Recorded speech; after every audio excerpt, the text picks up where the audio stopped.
Hello, everyone, and welcome back to another episode of Thomas and Friends Home Media Reviews. This episode is On Site with Thomas. So let's not waste any more time. Let's go ahead and jump right into the history section of On Site with Thomas.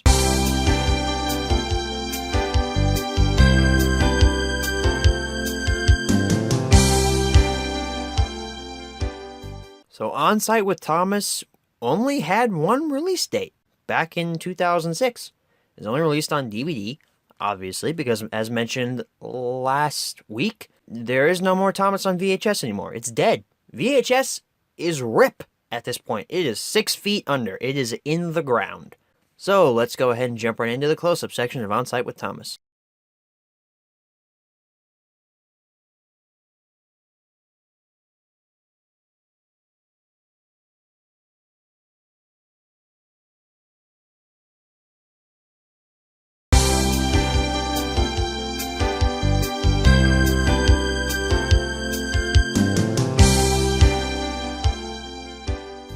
Alrighty, everyone, here's our close-up look at On Site with Thomas. Obviously, this close-up is going to be very short because I only own the disc to On Site with Thomas. I don't know what happened to the case for it, but, yeah, this is your disc. This is a squished-up version of the poster art because I have seen the poster art, and yeah, this is a squished-up version of it.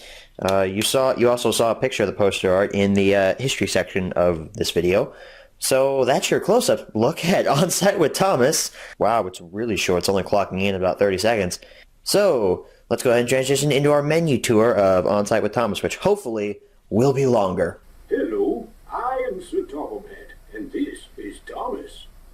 Welcome to the island of Sodor. We hope you had a pleasant journey here. We can't wait for you to meet all of Thomas's new friends. Hop on board for all the exciting adventures of On Site with Thomas. Here we go. Alright, everybody, here we are at our menu tour for On Site with Thomas. Interestingly, they went back to the old menu style for this. They also went back to the old Anchor Bay logo and all this stuff, which is interesting because this was released late in 2006. So let's go ahead and take a look at it here. We have Pick a Story. We have A Visit from Thomas. Jack Owns Up. I also like how they changed the story stop section where they have little bolts and stuff in it, so it looks like it's like a construction site setting. It's pretty cool. We'll move on to page number 2. We have On Site with Thomas, Percy's Scary Tale, Kelly's Windy Day, A Happy Day for Percy, and that's it. So it just jumps back and forth between pages. So go back to menu. Let's look at the fun and games. So we have Build a Dino, Trivia Challenge, Character Gallery, and Computer Fun. Let's take a look at the Character Gallery, see if it's the Character Gallery for the Thomas engines or a Character Gallery for the Pack engines, or as I meant, Pack road vehicles. So I'm right. There is a little bit of the Pack in here, but you also have Thomas and Percy in here because, gotta shoehorn them in there because, well, this is a Thomas spin-off, but we gonna put Thomas and Percy in every single friggin' episode because we're going to focus on them rather than world building and all this stuff. Don't know why I did a hillbilly impression there, but whatever. Let's take a look at Jack.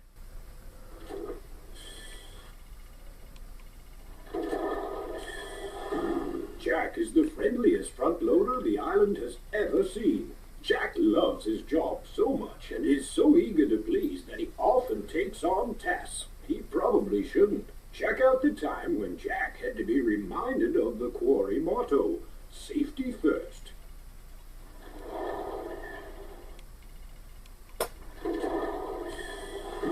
Kelly is the oldest and most responsible in the yard. He was the first machine that Jenny Packard's father bought, and therefore shares a special relationship with Miss Jenny. Kelly is often called upon to assist vehicles in trouble, and is Interesting. Kelly was the first Pack vehicle that Miss Jenny's father bought. That's interesting. I wonder if that's actually canon in the Thomas and Friends series. I actually really like how this character gallery is set up. You got bios of all the different Pack vehicles and such, and it just keeps playing through and all that. That's really interesting how they set this up. I like it a lot. We've got more. We've got Ned, Byron, Patrick, Buster, Nelson, Jenny, and Straw Hat. So yeah, let's look at one more before we go here. Let's look at Patrick, just because.